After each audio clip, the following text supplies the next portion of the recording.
It's time for Wise Money with Korhorn Financial Group with certified financial planners Kevin Korhorn, Mike Bernard, and Josh Gregory.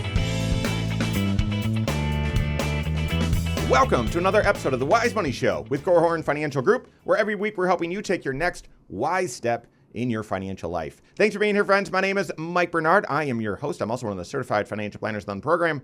And with me in the KFG studios, my business partners and fellow CFPs, Kevin Korhorn and Josh Gregory.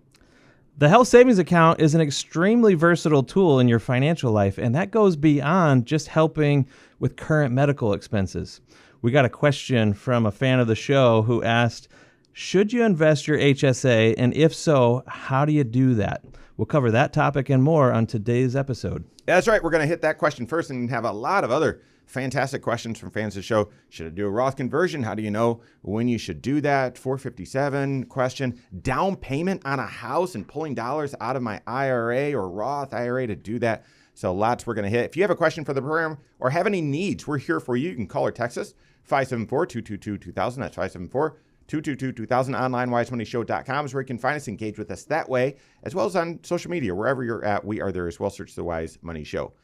401k was created by accident. And it's funny to bring this up because if there was a Guinness Book record, we have had more tax law changes in the past 5 years than I'm going to say any other 5-year time period in history. I mean, Secure Act 1.0, 2.0, CARES Act, Inflation Reduction Act, all these different stimulus bills, Build Back Better, and now that OBBB, it's just unbelievable. So it's interesting when you think back to the 401k, which is now the predominant way people save up. Great, Kevin, you've said this is your greatest wealth building tool. Mm-hmm. It's the biggest catcher's mitt for you to save up and invest in the world's best enterprises and build wealth. It was created by accident in 1978, became law in the 80s. Then they said, oh, you can actually contribute to this out of your paycheck a year or a couple of years later. And then it started like growing and becoming this thing that it wasn't really intended to be. I wonder if the HSA is going to be that as well. I wonder if 45 years later. Do you have any statistics on how many people are using an HSA? Have you ever looked that up? Boy, that really would have been a great question right before we started recording. I wondered if you just had that in your back pocket or something. No idea. But it just feels like there's a proliferation of the Roth, like energy's going there. And I just feel like we talk about the goodness and the planning opportunities with the HSA all the time. Mm-hmm. Been around for, 22 years now? 2003 is when they were created. And it's not like it was revolutionary in the sense of this brand new concept or anything, because there had been other precursors to this. There was something called a medical savings account, but that was very limited. Only self-employed individuals or really small businesses could offer it. It wasn't nearly as robust.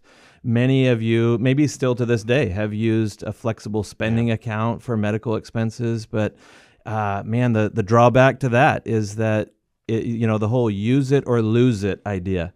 That's more of a way to pay for some expenses using tax-free dollars, but the problem is it's more like having a gift card that you have to use up by the end of the year. Yeah. And maybe you get a little bit of a grace period a little ways into the next year, but there was just a lot of drawbacks. And so when the HSA came along, and as it has evolved over the past couple decades, it's getting more and more versatile. And and you mentioned it at the beginning. I mean, not only more versatile, but it's more of don't just view this thing as I'm going to set aside money for what I expect to spend on health expenses this year.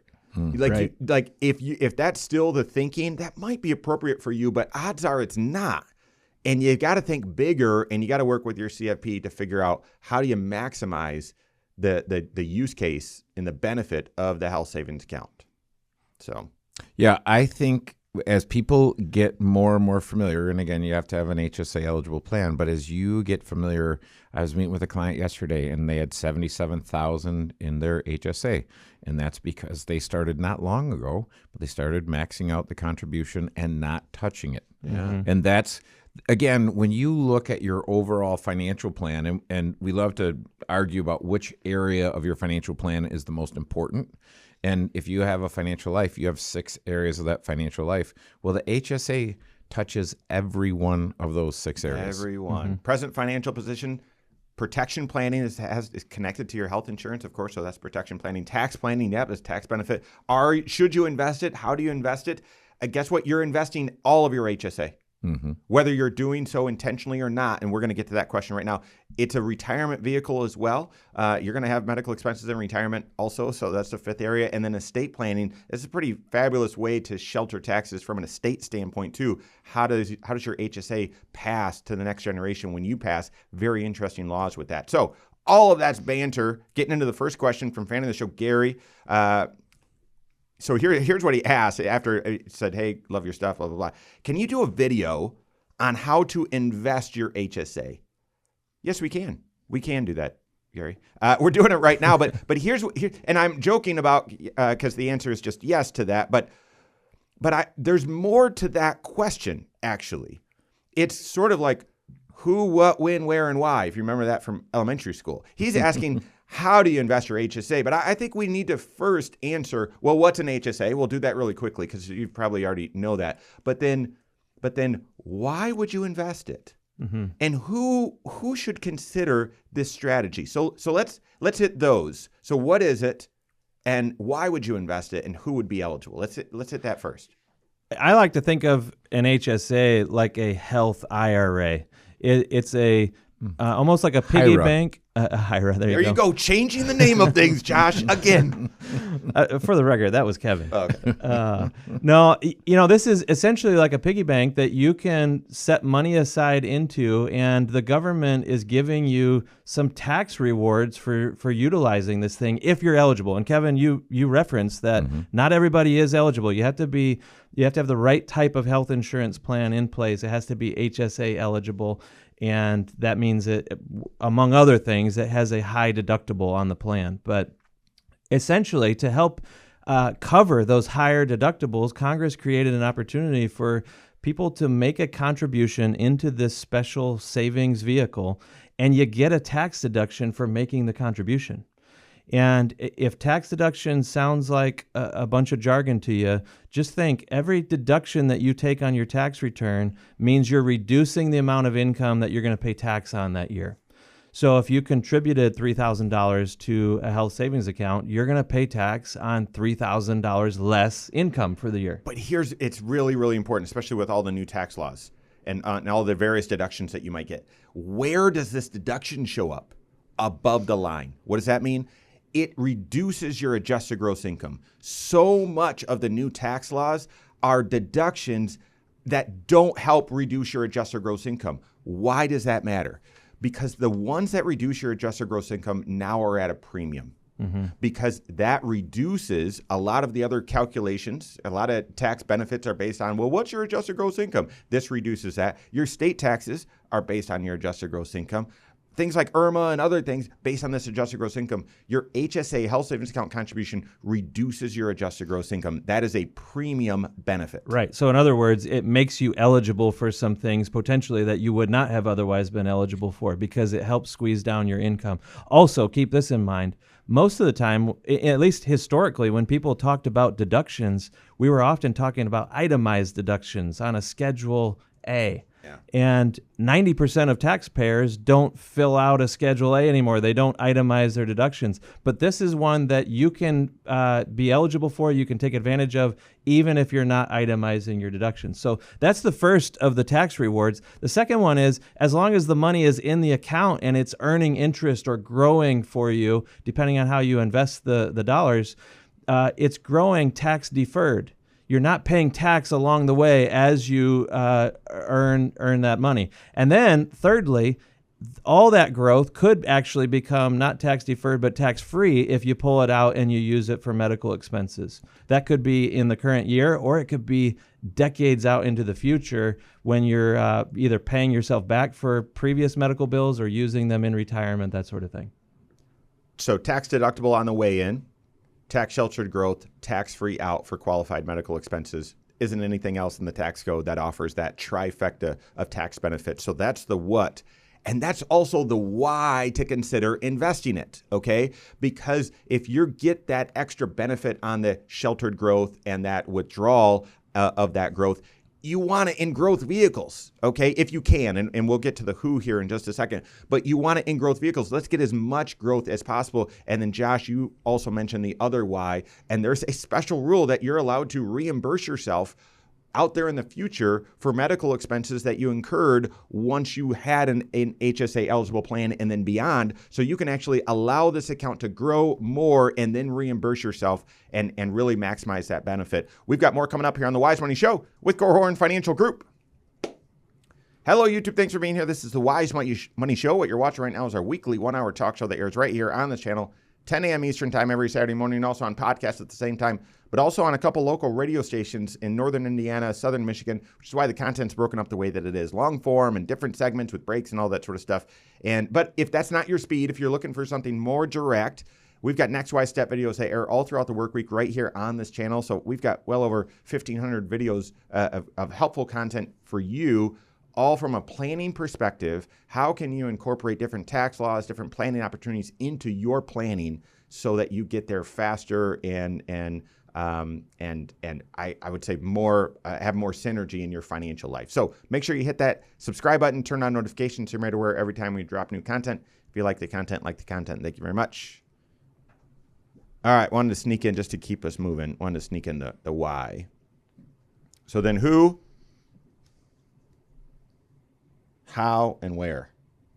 I'm confusing myself. Hopefully this makes sense. Who should invest? Who would be, the individual that Sure. doesn't have an emergency fund and is living paycheck to paycheck, and oh my goodness, if I get the sniffles and I don't even want to go to the doctor because I can't afford the copay sort of thing, probably shouldn't invest your HSA. Correct. Because that right? Yeah. So anyway, Okay. here we go. Should you invest your HSA? Who's a good candidate for that, and who shouldn't? But then, how do you do it? And where do you do it? We're helping with that right now. This is the Wise Money Show with Korhorn Financial Group. Thanks for being here. My name is Mike Bernard. With me in the KFG studios, Kevin Korhorn and Josh Gregory. Stay up to date on all Wise Money content. Find us online, wisemoneyshow.com.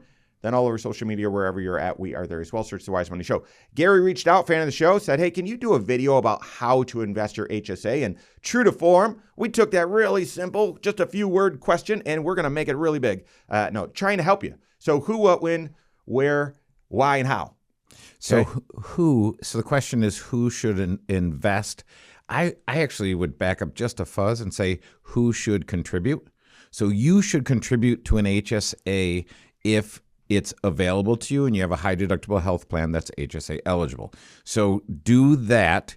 And how much should you contribute? Well, that question in a vacuum, you know what the answer is. The maximum, right? And you say, well, is that really the right answer for me? I don't know. But this is why you want to be working with your certified financial planner, because if you don't have your 3 bank account system in place and you don't have the other kind of the bases of your financial life covered, it might not be the right time to be doing it. Because those that should invest, you only invest long-term money. Right. And if your HSA is your first line of defense for an out-of-pocket medical expense, then that's by default, it's not long-term money. Right. It could be short-term money. And the who should invest are the ones that have a system in place such that these dollars have a chance at being long-term. Mm-hmm. Some people think of an HSA, they might deposit money into that account and think of it as almost a health emergency fund in a way. Like, I have a pool of dollars. If one of the kids breaks a bone or there's some sort of a medical emergency, I know the money's there.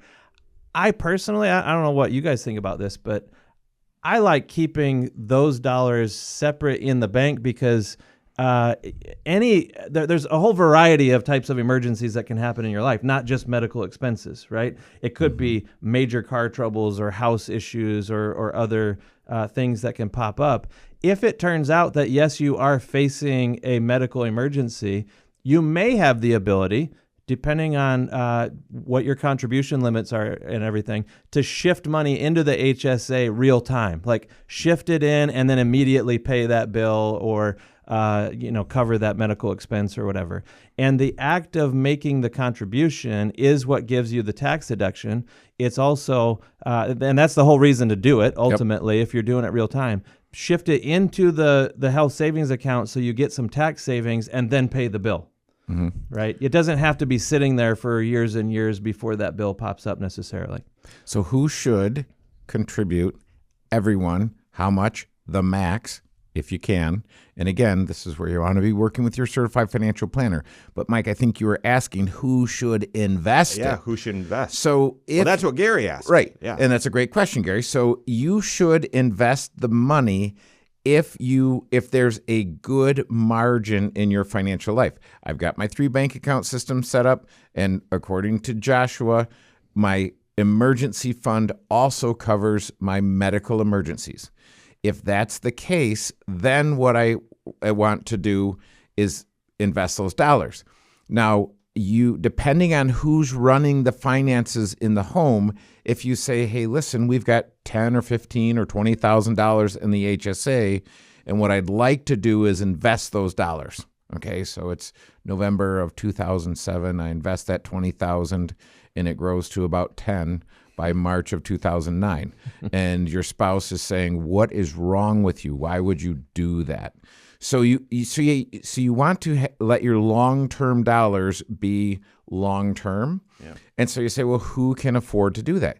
If you've got a good financial cushion, a good financial margin, then I would want you to think about this just like Josh said. It's my health IRA, or as some people say, my health IRA, or whatever you want to call it. But you think, hey, these are dollars that I'm probably going to be paying for my Medicare Part B with, because as I was just talking with some clients this week, they're each paying 500 some bucks a month for their Medicare Part B, and they're saying, wait, what was this grand promise that if I paid in my whole life that I would have affordable health care when I retire? Nope. How would you guys define long term? Like if someone's listening today and they're trying to just gauge, is long term 2 years? Is it 10 years? Is it 20?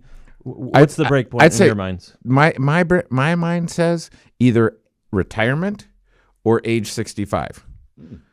So you tell me how far you are from that, because I was also meeting with some folks this week who had $8,000 in their HSA, and they're, for all intents and purposes, either retired or close to retired, because once you hit 65, you can't keep contributing. So I would say if that's your situation, if you just have a few bucks in here and you're close to 65 is probably, just think of that, to keep it simple, that's the cutoff for where I can keep funding this thing. I would say 10 years. That's the number that was in my mind too. Yeah, and that's just based on probabilities. The stock market's up about 70%, 75% of every year. And then those percentages go up when you stretch that out. 5 years, it's between 80 and 90%. So that you'd say that's still good odds, but there's been times in 5 years where the market's down and still down a decent amount. Sure. 10 years, it's 99% of all 10-year periods the stock market's up. So to me, that's long term. And it's interesting, Kevin, I love the picture there of 2007. Because let's just double click on that for a second. If you invested a chunk of money in your HSA or in anywhere in 2007, there's a large pocket of time where you feel like I made an enormous mistake. And just because we don't know the future, and here we are in the late summer of 2025, I don't know what the next year is going to look like, or the next 2 years. We could be on the precipice. Like it could be 07 and right now, for example. But wouldn't you love right now to go back and invest as much money as you possibly could in the fall of 2007? Right now. Oh, absolutely. I would go back if there was a time machine and it was stuck on fall of 2007, I'd go back and I'd borrow as much money as I possibly could, and I'd invest every single cent. Right. Even knowing that it was going to get cut in half. You would feel so wrong. You would feel so wrong. For a pocket, but yeah. you would have been right. Yes. Right? And so we don't know. We don't know, especially because as you listen to this and you say, I can use my HSA in the short term, these knuckleheads are telling me to treat it like the long term. And I'm going to judge that on what the stock market does over the next year or two, whether they are right or wrong. I would say lift your eyes up to the horizon. Stretch that perspective, because you won't know until that long term or until that retirement whether you should have done this or not. So then how? Let's get to Gary's question. How do you invest it? And here's my perspective. Gary, likely, like most people, you say, I want to invest, I want to contribute to my HSA. HR or payroll pulls some dollars out of your paycheck and it goes into an account where you earn some interest. And you're looking and saying, these guys are saying invest. I can't invest. This is a bank account. Well, just like investment accounts or Fidelity accounts or whatever, you can hold just a savings account that's earning interest, or you might be able to invest in individual mutual funds or exchange-traded funds. And if you can't at that HSA, because you're at HSA Bank or something like that, you could open an HSA at a Fidelity or a different brokerage account where you could choose to hold it in savings or hold it in mutual funds or exchange-traded funds. You can invest it. You got to figure out where. And that's the confusing thing, because I can't do that with my 401k. If I'm 45, Right. I can't move my 401k to Fidelity and invest that money there the way I want to. But you can move your HSA dollars to an HSA at Fidelity. And I'm using Fidelity. You could use whatever custodian you want. And I'm investing the money the way I want it there. That's right. It may be more convenient for you to have the money going into a bank, but you're not going to be able to invest it there. And I remember when HSAs first came out, I mean, it's been almost my entire career that we've been using an HSA eligible plan. And my particular credit union was early to adopt this, and they were paying like 5% when everyone else was paying 2% because they were trying to attract these types of dollars. Now, yeah, there are brokerage accounts where you can not just try to earn a little bit better rate of return from an interest-bearing account, but you instead could be investing in mutual funds, more long-term investments. That's right. So going back, I mean, what's your HSA approach? How's it fit within your financial planning? Working with your CFP to see, does this benefit, how does it benefit all 6 areas of your financial life so that you take the right approach? All right, we've got a little bit more to hit with this question and then more questions from fans of the show. That and more coming up on the Wise Money Show with Korhorn Financial Group. Probably just sweep the sidewalks with this. So therefore, if you're going to invest your HSA, make sure you're tracking receipts, make sure you're working with a CFP, get a diversified portfolio, that sort of thing, and then we'll get into next questions. We can definitely hit the 457, and I think at least start the Roth conversion question. Well, do you Maybe want to hit just both. answer those? No. Let's do it. This is the show. No. Let's do it. It won't take long. Okay. And then if possible. No, I'm saying answer, just burn through the HSA ones. Oh! I thought you were. You were saying, Mike, just answer those two quick. No. By I'm yourself. saying the with Yeah, the HSA, sure. Yep. you can say, hey, I'll do that as part of the part of the intro. Hey, you could back cleanup. Have you ever heard of that term? I have. Not in a long time, actually, though. The kids don't use those terms anymore. Are you serious? Yeah. What do they say now? What? 4-hole. What? Watch your language. Yeah. Jeez. Who's batting 4-hole? No way. Yeah. Okay. And then they That's Because they all That- the first three batters all think they're gonna hit a home run, and well, so there's I guess no that cleanup was to sort do. of my hopefully 1 through 11 are all hitting well. I thought there were only 9 people on the field. I know, right? That changed it on the field, yes, but you can bat your entire lineup. I can't believe All they the way let up the to coaches 12. bat these days. That's right. If you've got a birth certificate, that How many of your kids have facial hair on your team? golly, not many. They're 12. Right. There's a couple that have. that Much, any there's man one. children? There's one that started getting a mustache like Yeah. 2 years ago. I know. And his was the first voice to change as well, Oh, so yeah. we like to give him a hard time. That's funny. great. So, all right. So does he bat in the 4-hole? Nope, he's leadoff actually. Okay. Leadoff. Of course. Yeah. Get that stash up to bat. Yeah. All right. Here we go. Third segment. Okay. How do you invest your HSA? And then a similar question is, should you do a Roth conversion? How do you know when to do a Roth conversion? We're hitting that question right now. This is a Wise Money Show with Korhorn Financial Group. Thanks for being here. My name is Mike Bernard. With me in the KFC studios, Kevin Korhorn and Josh Gregory. Every episode of the Wise Money Show is on podcast. Wherever you listen, search the Wise Money Show. Subscribe to it there. Rate the program there as well.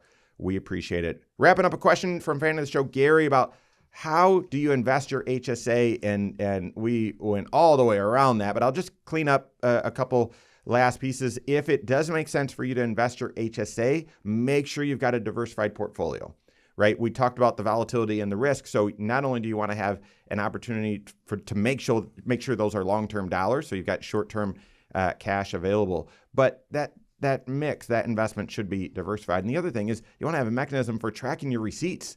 One of the worst things would be not, paying for out-of-pocket, for medical expenses out of pocket with the ability to reimburse yourself, but then losing that ability to reimburse yourself because you never tracked the receipts or didn't have a good mechanism for that. So there's a few other things to make sure that you hit with your CFP as well, but that's a fantastic strategy to invest your HSA and really optimize the trifecta tax benefits that you get with it. All right, on to the next question here. This one from Max on the YouTube channel. It's a response to a show that we did, not a full show about 457 plans, but more questions that were relating to what a 457 plan is. We're not going to get into all that, but in that question, or in that show, he had a question, can I roll my 457 into a Roth IRA at age 60, at 60 years old?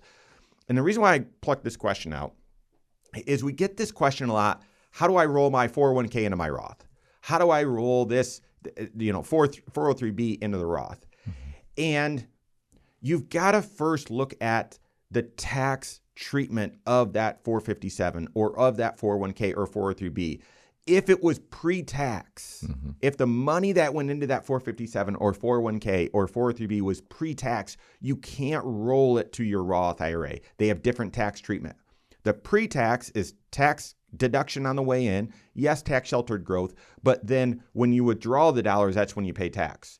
The Roth was after tax in, tax sheltered growth, and then that growth comes out tax free if you're eligible. So a pre-tax 457, just like a pre-tax 401k or pre-tax 403b, cannot just be rolled to a Roth IRA. It's got to be converted. And that's a big, big decision. We've got a question coming up from a fan about that. But what else would you guys add here? Well, I mean, you're just describing that logistically, it takes a two-step process if you want to get money from your 457 plan. And if you're not familiar with a 457 plan, that's probably because it doesn't apply to you. It only applies mostly to government workers, either federal or state, and maybe some nonprofits. Usually, people will have either a 401k or a 403b, which Mike was mentioning. But this type of tax shelter that your employer makes available for you to contribute to, if those dollars have never been taxed before, you first roll it to a traditional IRA, and then from there convert it at the pace that you want to convert. You could do it all in one shot, or you could pace yourself based on how much money can I convert inside of lower tax brackets, that sort of thing. So that, in my opinion, is actually the most flexible way to do it anyway, because you may not want to convert the whole thing. You mm-hmm. probably are going to want to spread this out over a number of years so that you don't throw yourself into a higher tax bracket or cross certain thresholds that might cause things like your Medicare Part B and Part D premiums to get extra expensive over time. Yeah. And then the other layer of the question was, can I do this at age 60? Well, if you're still working, presumably still working, that would be something called either an in-plan conversion or it'd be a in-service withdrawal, okay? Mm-hmm. And both of those are possible with a lot of plans, but you've got to look at your plan to see if your plan allows. Some of them allow at 55, some of them at 59 and a half, some at 60 allow for this flexibility and an opportunity for diversification, more tax choice. Not all of them, though. So, yeah. Okay. All right, next question. And I tucked these two together. We get a lot of questions from fans of the show, and keep them coming. We love it. But this one is similar, and that is, I heard Roth conversions can save you a lot of tax over the long term. But how do you know when to do a conversion? If my income is going to spike this year, should I hold off? What if tax rates change again as well? That's another consideration. Josh, how would you weigh in? Well, to me, the decision on whether or not to convert money from an IRA to a Roth IRA it is a financial planning question. So my hope would be that this is a conversation you're having with your certified financial planner, and specifically they're having that conversation with a tax projection in hand, that they have helped you to figure out what is this year's tax picture going to look like for you if you do nothing, and then show you some scenarios where if you were to convert X amount of dollars, what does that do to your tax picture? And what they're testing for is to see, are there any unintended consequences to you paying the tax on this income or on these assets, shifting it over into a tax-free account for you. And basically what we're looking for often is how much can you convert without it having too much of a tax bite taken out of it, right? Yep. How much tax pain are you willing to endure right now for the sake of long-term tax savings? And that's really what the calculus is on this. It's you trying to decipher between how much would I pay if I pay today versus what might I pay out there in the future when it comes to these taxable accounts. So this is, you hit it right at the beginning. This is like the quintessential financial planning decision is when should I convert and should I contribute pre-tax or Roth? There's certain like hallmarks where you're like, I don't know how you answer that question without doing comprehensive financial planning, looking at all 6 areas of your financial life. You need to have that lens on. But after that, then so the question of what if my income spikes this year, there's certain times where you probably shouldn't do a Roth conversion. And I am intentionally being vague there because without knowing all of the details, without doing comprehensive financial planning, can't say for sure. But the times when you probably shouldn't is when your income is spiking. Right. And so that could be I got a bonus. I have some other income that I wasn't expecting. I realized a lot of capital gains. Something happened unusually this year with my income going up that won't be there in the future. And the thought with that is, well, if you're normally in the 22% bracket, but you got a big bonus this year, had some other payout, and now you're in the 24, but then you're going to go back to the 22, I probably wouldn't convert this year. I'd wait until next year. Yeah. That's one. Oh, keep going. Well, I was just going to say, I mean, keep in mind that when you do the Roth conversion, you are creating a spike in income. Yeah. By pulling money out of the IRA and throwing it into a Roth IRA, that is creating income that lands on the tax return. So it's creating a spike. If that's a spike on top of a spike, you may just have too much of this income being taxed at a higher rate than you normally would. But not just that, but where will you eventually be out there in the future? Right. That's why this is such a financial planning related topic, and it's one that you want to be forecasting with your financial advisor, because you have to make some sort of assumptions about what you're paying today and what you might pay out there in the future. That's exactly right. Second reason why, or times you wouldn't want to do this, and we just did a show about this with all the new tax law changes, and we're going to talk about that more. But if doing a Roth conversion is actually going to, because it will increase, it will create that income spike. It will increase your adjusted gross income. And if it now means you're going to lose out on a lot of other tax benefits, right? Because so many of the new tax law changes are below your adjusted gross income. Well, a Roth conversion increases your adjusted gross income, and a lot of these new tax law changes, there's phase outs to them. So if now doing a Roth conversion means you're not going to get this deduction, you're not going to get this benefit, you have to pay IRMA, you're going to lose your premium tax credits, all sorts of things, then you probably shouldn't do it. And then the last one I'll just tuck in is if you're under age 59 and a half and you don't have a plan to cover the taxes created in the Roth conversion, probably shouldn't. And again, it's not a rule, hard and fast rule, though that's ridiculous. But if you withhold taxes on the Roth conversion and you're not age 59 and a half, those dollars would be penalized as well. Yeah, and I can think of a couple other times. Mm-hmm. If I'm going to completely drain my pre-tax, I want to have some pre-tax money. I want to have the ability to have tax diversification and use those at some point in time. If my beneficiaries are in a considerably lower situation, or if I'm going to be moving to a state like Florida where I won't be paying state taxes, I might want to wait. So there are going to be many times where I might want to just wait a little bit. Yeah, right. So anyway. Yep. So, okay, figuring out when to do, are Roth conversions a good idea? Absolutely. Is maxing out your HSA a good idea? Yeah. Should you invest your HSA? Yeah. all of those in a vacuum, yes. Work with your CFP, figure out when, how, and build that into your financial planning. All right, we've got more coming up here on the Wise Money Show with Korhorn Financial Group. Okay, do we? Right? That was third segment. Okay. The question of when, like, should I ever not do a Roth conversion?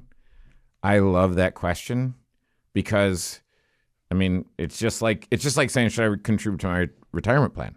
Well, absolutely. How much? Well, the max. Yeah. Oh, okay. And so should I convert my IRA to Roth IRA? Absolutely. How much? All of it. Like, what are you waiting for? But that's not always the right answer. It's true. Okay, so next question that I have teed up, knowing that now we're starting the fourth segment. Yum. I mean, this could be an entire show. Okay. It is that good. Mm-hmm.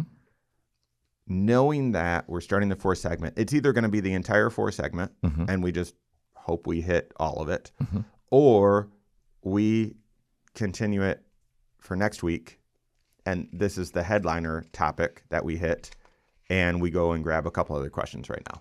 I'm leaning towards that. So the question is, and I already teased it out, but the question is, I'm buying a house in retirement.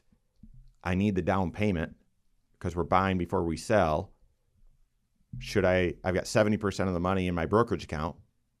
Where do I get the other 30% from? IRA? And the question actually says, do a 60-day rollover for my IRA?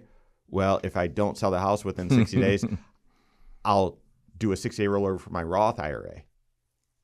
No, you actually can't do that. And like, there's so much here. That seems like more than a segment. Yeah. Feels like more than a segment. Okay. And you're saying it's the money in my brokerage account is all going to be used?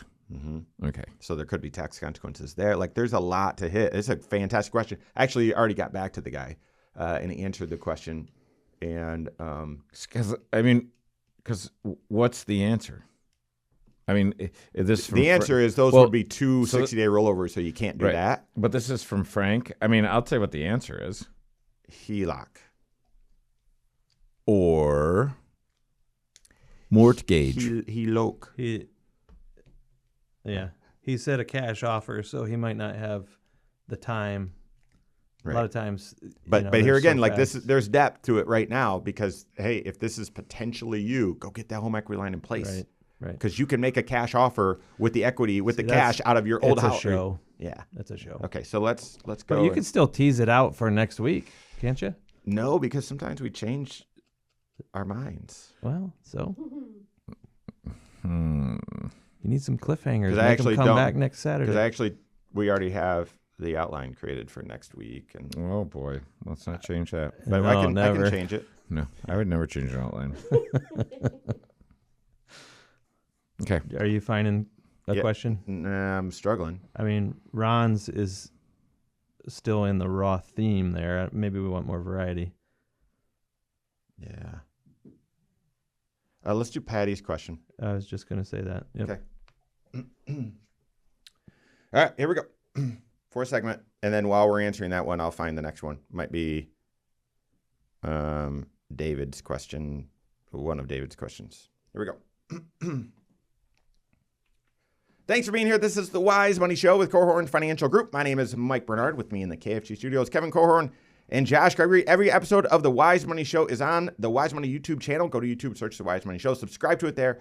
Turn on notifications so you're made aware every time we drop new content, because it's not just this talk show, long form, that airs on the channel. We've got videos, content that air every single day of the work week, taking different financial concepts, applying it to your financial life. What in the world's going on with all the nuances of the new tax laws? We've got lots of videos, lots of content about it. Roth conversions, when should I do it? When should I not do it? What do I need to be aware of? Lots of content on the YouTube channel. Go to YouTube, search the Wise Money Show, subscribe to it there. You can leave questions there as well. Next question came from YouTube as well, from a fan of the show, Patty.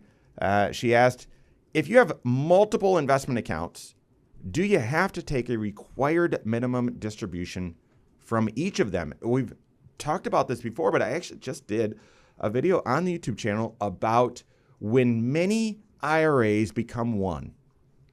The IRA aggregation rules. And if you guys want me to be long-winded, there's actually 4 of them when many IRAs become one.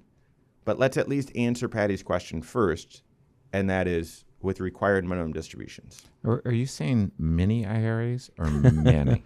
You know what? Micro size I or struggle with the word milk. multiple? Milk has an E in it. Detroit, I say incorrectly as well. Yes, you and a do. whole bunch of other things that my friends, so-called friends, have pointed out Used to to be me. friends. The people that used to be on the Christmas I card can't list. say Joey. I can't say Joy. Jeremy, I struggle. Like, I actually said that one right. Usually it's Jeremy. Anyway. All right. So the scenario here, just to unpack this a little bit, Patty's asking if you have multiple retirement accounts, then are you subject to multiple required minimum distributions? And we have to, throw some scenarios in here and make some assumptions. But you referred to multiple IRAs. When are they treated as one? If you had multiple IRAs, when you reach your full age for required minimum distributions, you're going to have to do a calculation on each one of these. And you might receive that calculation in the mail or by email from the investment company. They'll do this calculation each year. But even if they don't, you are responsible for making sure that this happens. But you calculate the required minimum distribution. But if you have multiple IRAs, you could take it from one of those IRAs. You can pick and choose which of the accounts will satisfy the required minimum distribution for all of those IRAs. It gets more complicated when you start introducing other types of retirement accounts as well. For example, if you were a teacher or you worked in a hospital and you had a 403B or maybe multiple 403Bs, same program. Each of those accounts is going to have its own required minimum distribution, but you have to separate the 403Bs from the IRAs. Like, you can't just choose one of these accounts to satisfy them all if they are separate animals entirely. Yeah. So the IRAs can all be lumped together. And this provides some good opportunities because you might have IRAs that are invested differently and have different growth profiles. And therefore, you might want to take all of your required distribution from one and not the other. We see that that happens a lot in years when the market is down. Mm-hmm. If you have an IRA that it was very conservative, maybe it's even in a bank account earning just a little bit of interest or something, maybe that's the place to go to satisfy your required minimum distribution if your other accounts happen to be temporarily depressed because the market was down in that particular year. Yeah, I want one IRA. If you have multiple IRAs, my best advice would be to get it all in one. That's a favor to your beneficiaries. Oh, absolutely. Yeah. Mm-hmm. And a favor to yourself. So your 401ks cannot be lumped with your IRAs. Your 401ks actually, if you have multiple old 401ks, you have to take RMD for each. I think 403Bs cannot be lumped together with IRAs or with 401ks, but I think 403Bs can be lumped together. That's one account can satisfy for both. Yeah. But I would still go back to what Kevin said, though. I completely agree. Because you're leaving yourself exposed to an administrative headache, and you're just asking for trouble. Like, I'm going to miss an account, I'll forget, I didn't take the right amount, whatever. Life gets so much easier when you do consolidate into one simplified portfolio in retirement. Okay, there's one other nuance. We've had this before. I've had this question from clients because it's only logical. It's logical. Mm-hmm. But this IRA aggregation rule, well, if I'm married, can I take it all from just one person's IRA? Can I take so Patty, if Patty's married to Pat and they both have IRAs, can you take it all from one? No, it's each person because the I in IRA stands for individual. Have had someone that we started a planner relationship with, needed some help with RMDs. Actually, the catalyst when he finally said, "Listen, I need help with this," and it was because he calculated the RMD for me and my spouse, and we took it all from my account. Can't do that. That's not allowed. So, and none of this stuff makes sense. So this is where if you're a reasonably intelligent person, you're trying to do it on your own, you can't get there from here. You have to know the rules. Because he was right and wrong at the same time, because logically that is how you'd apply. Okay, it's going to land on the same tax return. Yeah, you just do it And that when way. my spouse passes away or I pass away, it becomes my yep. But that's not right. So, all right, next question. David, hello from Kentucky. Got a question for you. Can you make a contribution to an IRA and withdraw in the same year? Thank you, David. Yes, you can. The question is, or that kind of the assumption is that you've got earned income, paycheck money. One of the requirements often overlooked as to are you eligible to make a contribution to an IRA is, do you have earnings? That's not dividend income, or that's not Social Security or pension. It's paycheck money you went out and worked. Say that you're working part-time and drawing some Social Security and whatever, and you're also supplementing that from an IRA with withdrawals. And then you get to the end of the year and you're like, wait, I've got some of this money that's sort of piled up in the bank account. Probably could put some of that back into the IRA. Well, in order to neutralize that, you could do a 60-day rollover, but if you've been taking monthly withdrawals, you can only do a 60-day rollover of one of those withdrawals, and it's got to be within 60 days. So the other opportunity or option would be to make a contribution back into your IRA. Yeah, it's taxable what you withdrew, and then you get a above-the-line deduction for what you contributed back in. It could help some. That's interesting. The way you interpreted that question was a little bit different than mine, and I think you're right. It's probably a scenario where someone was already living off some of their IRAs, and then they realize, hey, maybe I took more than I need to, and I could put it back. I thought this was, I contributed to the IRA, can I pull it back out in the same year? Which basically kind of undoes the contribution, because you're going to get a deduction when you make the deposit into the IRA. You'll get some tax savings.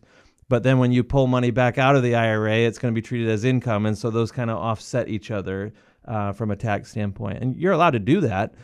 You wouldn't go into the year intending to do something like that. Like what, if it sort of washes itself out, then what ultimately is the benefit to you? But keep in mind also that when you deposit money into an IRA, most people think of that as a long-term investment vehicle. So if you dump money into the IRA and it gets invested in mutual funds that are jumping up and down in value, and then you pull it right back out, it's possible that you invested such a short-term amount of time that it could be down when you pull the dollars out as well.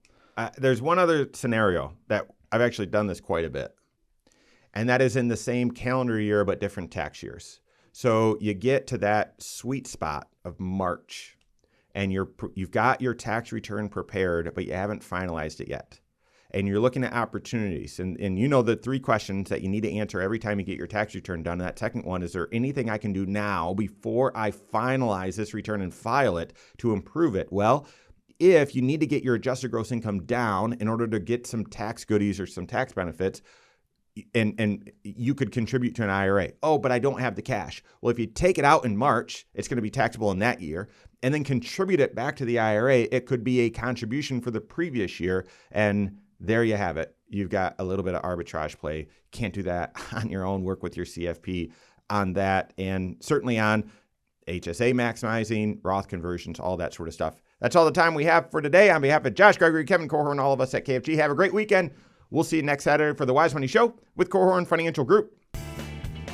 Securities offered through Silver Oak Securities, member FINRA/SIPC. Advisory services offered through KFG Wealth Management, LLC. Doing business as Korhorn Financial Group. KFG Wealth Management, LLC and Silver Oak Securities Incorporated companies are unaffiliated.